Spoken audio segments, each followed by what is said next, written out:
Hello, everyone, and welcome to another episode of The Powerful Man Show. I am your host, Doug Holt, with my co-host, Tim, the Powerful Man Matthews. Tim, what's going on, man? Yeah, just over here managing my energy, as you know. I do. We were talking about this before we hit record, and we were talking, I had a conversation, and you said, hey, we should just record this as a podcast. Mm-hmm. Yep. So here we are. So why don't you kick it off? Yeah, just to give it some context, it is 4:30 in the afternoon in the UK. Jumped on. I've not eaten yet today, which isn't a major deal because this can just be the day where I do my 22-hour fast. I do a 22-hour fast once a week anyway, or 24-hour fast once a week anyway. So maybe this is just going to be that day because I don't think I'm going to get a chance to eat before 8 p.m., which is fine. Is what it is. So I just get to manage my energy because I said to you, this can be a crossroads for me. But I'm in this position, and if I just neglect the pace at which I go, then I can get to like 7 or 8 p.m. and I'm totally wiped out with nothing left to give Amelia. At which point you said, "No, do you always? What did you say? Do you have to have something? How do you frame it? Feel you have to have something left over every day for Amelia." At which point I said, nope, I don't feel like I have to. Do I like to? Yes. Do I achieve it every day? No. And it led into a conversation we had a few weeks ago where I'd become a little bit out of balance. Obviously, as you know, Doug, the organization is continuing to grow. You know, we always talk, don't we, you and I, like, oh, it's just such a fast pace right now. We've been saying that for years. So it just is, I think this is just our flow, and we just get used to that and embrace that. But anyway, point being here, and it's a great flow, right? Because it's very productive. Well, the movement, there's no shortage of men that need the help that the Powerful Man provides, right? And it's not like, you know, there's going to be some day in the near future where, oh, cool, guys are stopped, you know, the system has stopped manipulating men, right? Like, what does it mean to be a modern man? The guys are confused, and we have the answer. So we are at a fast pace because the movement's growing so quickly. Mm-hmm. And obviously you're on the West Coast, I'm in the UK, so you're 8 hours behind me. So over the past few weeks, we've been onboarding staff, right? Which by default means the systems get tested. Things come up, which has then led to me jumping on phone calls with you. Been kind of irate at times, frustrated at times, which has then led to obviously me being really wired up until about 10 p.m. at night, because I might call you at 8 p.m. UK time, at which time I'd usually go down with Amelia and have dinner and all the rest of it. But things came up and I chose to speak to you. And I think over the course of about a 2 or 3 week period, I must have had maybe 3 or 4 of those phone calls with you. Which is it was very easy then for me to allow that to get into a bit of a habit, right? And for our Voxers to go back and forth, which then led to the conversation I had with Amelia, which, do you know what? It all came off the back of the check-in that we do, the weekly check-in that we do before the session we have with the intimacy coach, which is all about, you know, seeing what you did in the previous week. I want to clarify, that's you and Amelia with an intimacy coach, not you and I. Yeah, Amelia and I. So a few weeks ago, we were doing the check-in, ready to send it over to her. And it says, okay, so what have you accomplished? What did you say you was going to do in the past week? What did you accomplish? What do you want to? How do you see one another? So how do you want to acknowledge how the other one is showing up? And a couple of other things. Anyway, so I'm filling this in with Amelia. She's sat on one sofa. I'm sat on the other. It's about 7:30 in the evening, the night before the session. I don't want to be doing it because I'm tired by this point. We're going over the week. To give it some context, it's been 2 weeks since we had a session. In that time, one of the dogs fell a little bit ill, so that took up a bit of headspace and a bit of time over the weekend and things. And then Amelia fell over and busted her ankle, so she was then just sat for quite a few days, not doing anything, so she missed out on the yoga sessions that we do together. So point being is we didn't accomplish anything that we said we were going to do in between the last session to this point in time, which for a guy like me is very annoying because I don't like saying that I'm going to do something and then not do it. It's just not how I operate. At least it's how I think I operate. You can keep your opinion to yourself. So anyway, this got into, instead of having a discussion with Amelia, it led to an argument. Because I said, well, we've not accomplished anything. She's like, what are you talking about? I said, well, what have we accomplished? We said we were going to have a 3-hour sex date. We've not had a 3-hour sex date. We've not laid in bed for 3 hours having sex or just playing and exploring one another's body. And obviously, you know, as a guy, when you're getting set, hey, can you have a 3-hour sex date? I'm like, yes, we can have a 3-hour sex date. It doesn't mean that we're going to be having sex for 3 hours, but I'm happy to have a 3-hour sex date.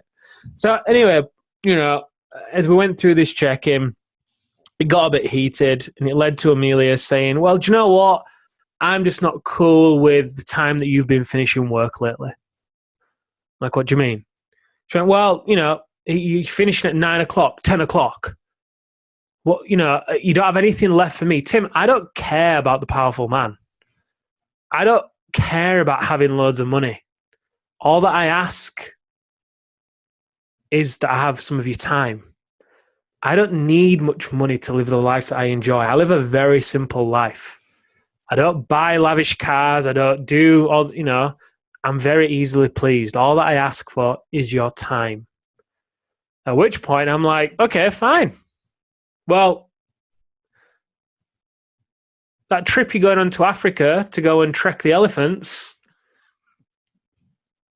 that can happen. Yep. These 2 houses that you're looking at, scrap that. And I spat my dummy out a little bit, to be fair. But I was also being real as well, you know? Yeah. I'm being real with her. So she's like, I was saying, okay, so you're telling me I have to choose between these trips and having this time? I said, yeah. She said, okay, fine, I choose you. Then she said, she hit me with a kicker then. But are you okay to not provide those trips? So are you okay to then slow down and not achieve the vision and the goals that you've set out? Totally threw it around. Oh, she knows you well.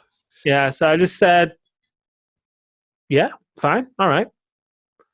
I paused for a long time. And I said, fine, do you know what? If it means we grow at a slow pace then. I was trying to wrap my head around it. I was trying to convince myself as I'm explaining it to her. Yeah, okay, we grow at a slow pace. We still achieve things. We enjoy the ride. You know, all these great things. So I said, yeah, okay. I'll adjust it. So I'll be done then for 7 p.m. Obviously, you know, we do yoga together and I'll usually start my work day about 12, about midday or a little bit earlier. I'm like, okay, we'll be done by 7. So we can have dinner together. We can enjoy the evening. Because her complaint as well, Doug, was that when I finish late, when she then wants to spend time with me, she then eats later.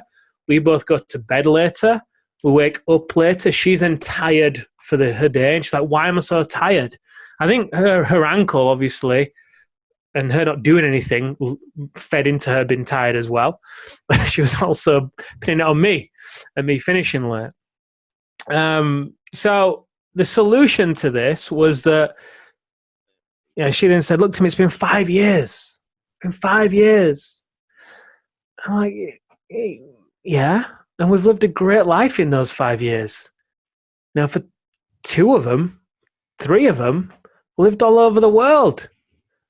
Lived in Thailand, Italy, Berlin, America, Greece, Cyprus, you know. So do you now not want to have had those experiences? Mm-hmm. Well, yeah, I'm not saying that, you know.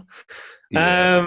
So anyway, I explained to her that, look, we're on the edge of, obviously we're training up staff, systems have been stretched and stressed, gaps are appearing. The next milestone is to make sure that these people are running these systems in the right way. We've got all the right markers in place. There's a lot of great things in place. We've done a lot of great work over the past few years to get to this point. So I'm not willing to step away from the line at this point. I'm not willing to forego the work that we've done over the previous few years. This is where I kind of stuck my sword in the ground a bit. And I realized, no, I'm not willing to settle. Because I said, look, I'm not willing to back away from the line right now. The way that I imagine it, I don't know if you have these machines in the US, Doug. In the UK, there's you can go to the arcade, then you put this penny in the machine. It kind of goes all the way down, drops to the bottom, and there's this drawer sliding in and out. And then if you drop it at the right time, the penny drops and pushes a load of pennies to the shelf beneath it. Then when it draws in and out, it pushes again, and loads of pennies fall off the edge, right? And I said, that's kind of why we are. They've got all these pennies right on the edge, and we're just dropping a few more. And not in the analogy of money, but in the analogy of space, more than anything. And I'm just not willing to. I'm not willing to back away from this. I'm all in. I didn't say you're either with me or not, because that just definitely wouldn't have been the right thing to say. At which point she said, okay, if that's what you're telling me and that's how you've worked, and this is what you believe, then I'm behind you 100%. So bringing it full circle back to the point where, do I have to have energy left over for a meal at the end of the day? No, I don't. And it would be very easy for me to not have energy left for her. Be very easy for me to get lost in work. However, what I know that then turns into is I work longer. I don't sleep as well. I wake up tired. I then can't work out. I then rely on more caffeine. I feel unfit. I get out of shape. I just totally start living the entire 5 agonies in no man's land to a big degree. Even if we're producing results, it just feels hollow. And I just become the guy not the guy, but become in the place where a lot of the guys are when they come to us, and that's just totally unacceptable, in my opinion. Obviously, I'm not perfect, and I'm always forever course correcting, but there's no way I'm going to allow that cycle to take place for me. So it is important for me to have something left over to give Amelia, because it also symbolizes a lot of other, it's also a domino for a lot of other things to occur, right? If I've got something left over for Amelia at the end of the day, we can enjoy the evening together, just even talking together, just hanging out, and we can enjoy food together, and we go to bed together, and I'm feeling rested and I'm excited for the following day. That's a great place to be. We work out. In the morning, I'll wake up, I'll go for my walk, I can meditate, I can journal, do my breath work, and then we chill together and do yoga together, and then chill together and I'll start work. So I think having something left over for her, like I say, is a really good, we talk about keystone habits, right? Tiny hinges opening large doors. It's a tiny hinge that when I'm hitting that checkpoint, a lot of other things are going to be falling into place too. Yeah, it's really interesting. And the reason I asked you that question is because I hear it from you a lot about not having, that's a complaint in the relationship about not having time for Amelia. It's your complaint. I mean, she probably says it too. But it sounds to me in hearing this, and by the way, I'll share my wife's complaint too, and what we do. But it sounds almost like she's testing you, right? Is your resolve... Yeah. Oh, she's totally testing you. Is your resolve serious about the powerful man and what you're doing? Are you, it's the whole idea that you've heard talk a lot about in masculine and feminine energies. Are you following your purpose? Right? And what's said often is a woman wants to feel that your purpose is more important than her. Right? That because you are following your purpose, which is sexy, it's strong, it's masculine energy, which allows her to be more in her femininity. Now, this doesn't mean, guys listening to this, or you, Tim, doesn't mean that you just work 24/7, right? But are you really willing to follow you, right? Are you putting yourself first and your purpose first, right? Because if you're not doing that and you're kowtowing to her, your woman, your spouse, your girlfriend, your partner, whoever it is, right? Then you're not strong enough to handle her. She's now the masculine. She's now running the role. So my wife and I have had something similar to this. And, the conversation ended up being her saying, look, I just want 2 to 3 nights. That's it. 2 to 3 times a week. You can work all day, all night, whenever you want. I want 2 or 3 times when I just have 100% you. That's my request. And then we try to work it out and we communicate about it, So there's times where I'm like, hey, look, I'm just going to work late today. I'm going to do my thing. Right. And it's not a question of, oh, gee, can I, holy smokes. And there's certainly times when she'll test me and say, all you do is work. You just go out in your office and you're high, or what have you. And then there's probably some truth to that. But at the same time, she can go through her own emotional fluctuations, right? It could be hormonal, right? It could just be her as a human, her wanting attention, seeing if I really value our relationship. She's testing me in a lot of ways. I take that as feedback. And what I would caution the guys listening to this to do is do not try to rationalize what you're doing.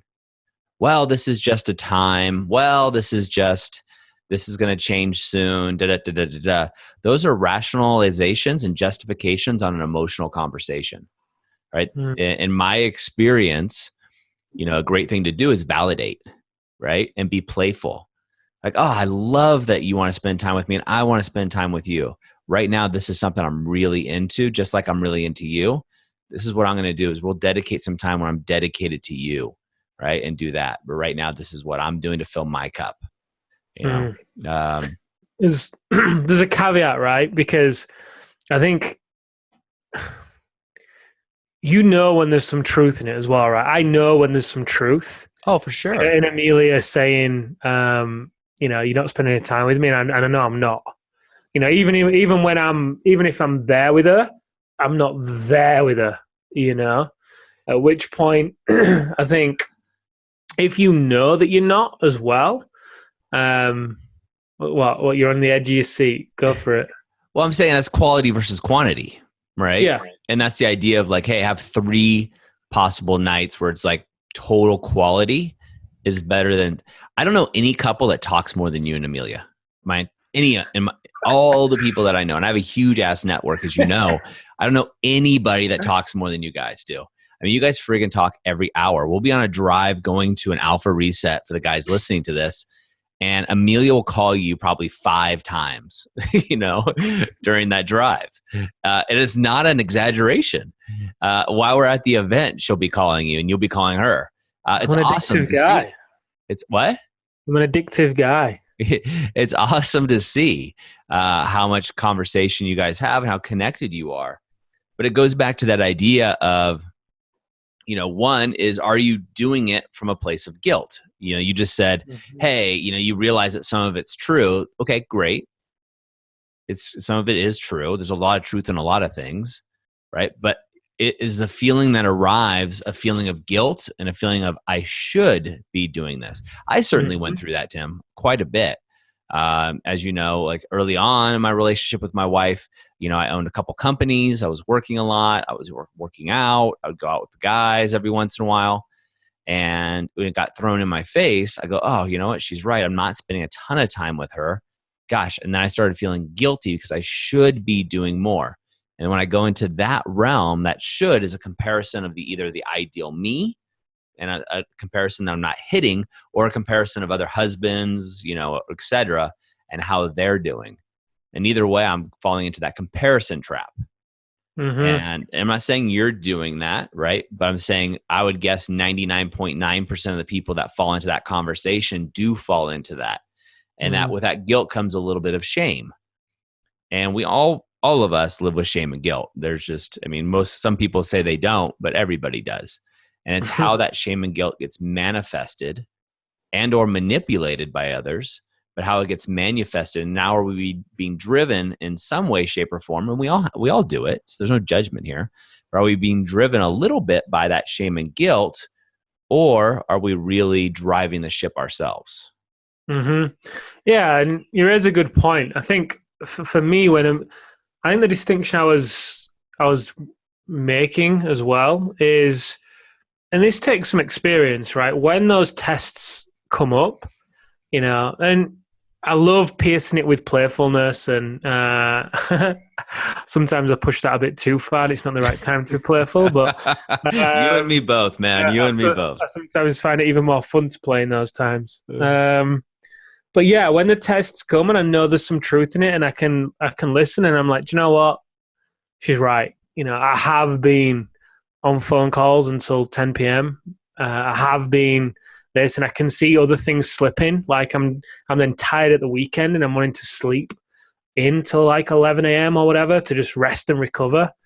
Jealous, Doug? I'm to rest and recover. It's just crazy to me how much you sleep. But then she doesn't get the best of me then. I don't think there's any woman that wants their man to give them quality time all day, every day. There's not one woman. I think that would be quite a turn off for most women, because you'd be like, get away from me. Give me my space. Because just like guys, they want the space, right? So it usually is just 2 or 3 nights a week where it is quality time, where it is just full attention. And I think, that is something I think I'm good at with Amelia. So I'll turn my phone off, like about 8 p.m. I'll turn it off. So then I'm just, usually anyway, for the most part, it's funny, I'll turn my phone off and I'll get some ideas. And I'm like, Amelia, just WhatsApp me this. And she'll get a phone out. And I'll tell her what it is, the idea is. And it's funny. She can send me like 5 WhatsApps over the course of an evening.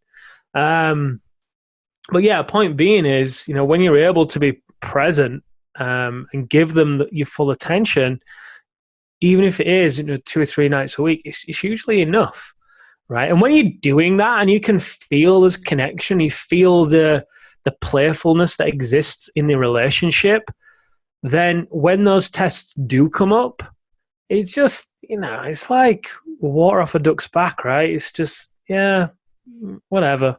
Because at that point that, at least I do, I know at that point that I'm good, and I know that you're never gonna let me know that I meet all your needs. You're always gonna make me feel like I'm not meeting some of them, and you're always gonna complain and test and push and pull about something. There can be a fine line between when you've been a princess and when you're just testing me. Because on the session last week with Irene, oh God, what did she say? She said something about, right, just tell how you're feeling. And I went, well, sometimes you can just be this bitchy princess. And she's like, whoa, no. That's not what I meant. Amelia was like, what? She was laughing, to be fair. But then yesterday, she's like, what did you mean by being... Yeah, that one's going to come up for a couple of years. I'm like, well, sometimes you can be a princess, and you're doing it. And you know that I don't tolerate it when you do that. I don't like it. I'm happy to go with it to a point, and that point it stops. So yeah, I think takeaways from this episode, Doug. I'm wrapping my head around. I'd say one would be, if you are experiencing this pushback from the woman in your life, that these tests that you're getting where. Despite your efforts, despite your wins, it just doesn't seem to land. You're getting told that there's not enough time that you've been, you're spending together. Then my recommendation would be for you to, first of all, know if there's any truth in that. Are you meeting, have some agreement, like Doug was saying, hey, just 2 or 3 quality nights a week. Know whether or not you're actually achieving that to some degree. If you're not, then what's the pattern for you? Like for me, the pattern is if I then go to work later, I get up later, my workout's harder.